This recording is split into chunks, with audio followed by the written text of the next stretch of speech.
আসসালামু আলাইকুম। আলহামদুলিল্লাহ, অবশেষে আজকে আমরা চলে গিয়েছিলাম আমাদের কাঙ্ক্ষিত সেই ট্রলার ভ্রমণে, এবং এটি সবথেকে ব্যতিক্রমধর্মী একটি ট্রলার ভ্রমণ। যদি পুরো ভিডিওটি আপনি দেখেন বুঝতে পারবেন যে কি ছিল না আমাদের এই ট্রলার ভ্রমণের আয়োজনে। আগের দিনের ভিডিওতে আমরা বলেছিলাম যে শর্ট টাইমের মধ্যে কোথাও তেমন একটা আমাদের যাওয়া হয় না, তাই আমরা আমাদের এখানে ট্রলার ভ্রমণ করার জন্য একটা প্ল্যান করেছিলাম গত কয়েকদিন আগে। আগের দিন রাত্রে আমাদের যে উপহার সামগ্রীগুলি আছে সেগুলিকে আমরা র্যাপিং করে নিয়েছি, এবং এটা আমাদের করতে প্রায় সারা রাতি লেগেছে। এবং সকালবেলা আমাদের মূল কাজ হচ্ছে সকালে আমাদেরকে রান্না করতে হবে। এই রান্নাগুলি করে আমাদেরকে নিয়ে যেতে হবে ট্রলারে। আলহামদুলিল্লাহ, মোটামুটি আমাদের রান্নাটা কমপ্লিট হয়ে গিয়েছে। এখন আমাদেরকে যেটা করতে হবে সেটা হচ্ছে গিফট আইটেমগুলোকে সুন্দর করে সাজিয়ে রেখেছি আমরা। এর পাশাপাশি আমরা নাস্তার যে আয়োজনটা করেছি সেই নাস্তাগুলিকেও আমরা খুব সুন্দর করে রেডি করছিলাম। সবকিছু কমপ্লিট হয়ে যাওয়ার পর এগুলিকে নসিমনের মধ্যে আমরা সাজিয়ে নিয়েছি নদীর পাড়ে যাওয়ার জন্য। যেহেতু আমাদের এখান থেকে নদীতে যেতে প্রায় 1 কিলোমিটারের পথ, এই পথটা আমরা হেঁটেই যাব। আর বাকি যে খাবার বা আসবাবপত্র আছে এগুলিকে আমরা নসিমনে করে পাঠিয়ে দিয়েছি। সকাল সকাল আমাদের ট্রলারটাও চলে এসেছে। এই ট্রলারের মধ্যে আমরা সমস্ত কিছু সাজিয়ে নিয়েছি। এর পাশাপাশি একটু গুড়ি গুড়ি বৃষ্টি হচ্ছিল, আমরা টেনশনে ছিলাম বৃষ্টি হয় কিনা। এর জন্য আমরা আমাদের তাঁবুটা নিয়ে গিয়েছি, আমাদের খামারে যে তাঁবুটা থাকে।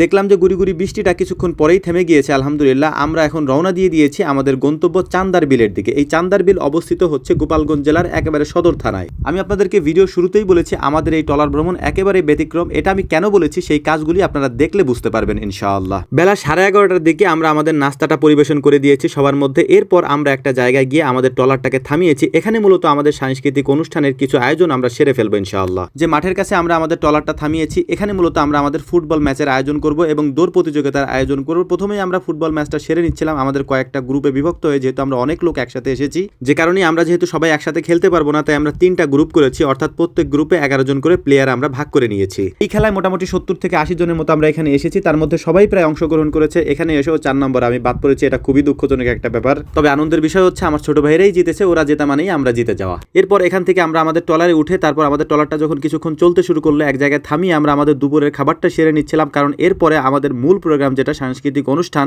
সেটা এখন আমাদেরকে শুরু করতে হবে। তো আলহামদুলিল্লাহ, সেটা শুরু করার জন্য আমাদের প্রথমে যেটা করতে হবে সেটা হচ্ছে কোরআন তেলাওয়াতের যে প্রতিযোগিতা আছে সেই প্রতিযোগিতা আমাদেরকে শেষ করতে হবে। কোরআন তেলাওয়াত প্রতিযোগিতা আমাদের এখানে প্রায় অনেক লোক অংশগ্রহণ করেছে, যেহেতু অনেকেই মাদ্রাসার স্টুডেন্ট আছে। এর পাশাপাশি জেনারেল পড়ুয়া অনেকেই আমাদের কোরআন তেলাওয়াত প্রতিযোগিতায় আলহামদুলিল্লাহ অংশগ্রহণ করেছিল। কোরআন তেলাওয়াত প্রতিযোগিতা শেষ হওয়ার পর আমাদের ইসলামী সঙ্গীতের একটা প্রতিযোগিতা ছিল। আলহামদুলিল্লাহ, এখানেও অনেকেই আমরা অংশগ্রহণ করেছিলাম একসাথে। ইসলামী সঙ্গীত এবং কোরআন তেলাওয়াত শেষ করার পর আমাদের এখন যে প্রোগ্রাম সেটা হচ্ছে যে এখানে আমাদের কুইজ প্রতিযোগিতা আছে, তারপর ঝরাফুল নামের একটা অনুষ্ঠান আছে, সেটা আমাদের কি করতে হবে। এর পাশাপাশি এখানে লটারি রয়েছে। এই সমস্ত কিছু আমরা কমপ্লিট করব আস্তে আস্তে একটা একটা করে ইনশাআল্লাহ। তো যাই হোক, আলহামদুলিল্লাহ, কোরআন তেলাওয়াত এবং ইসলামী সঙ্গীতে আমি প্রথম হয়েছিলাম। এটার জন্য আমাকে পুরস্কৃত করা হয়েছে আলহামদুলিল্লাহ। তো আমরা খুব সুন্দরভাবে আমাদের প্রোগ্রামটা শেষ করতে পেরেছি, এবং আল্লাহর কাছে অশেষ শুকরিয়া, আল্লাহ তাআলা আমাদেরকে হারাম কোনো জিনিসের মধ্যে অন্তর্ভুক্ত করেননি। আমাদের জন্য দোয়া করবেন। আসসালামু আলাইকুম ওয়া রাহমাতুল্লাহ।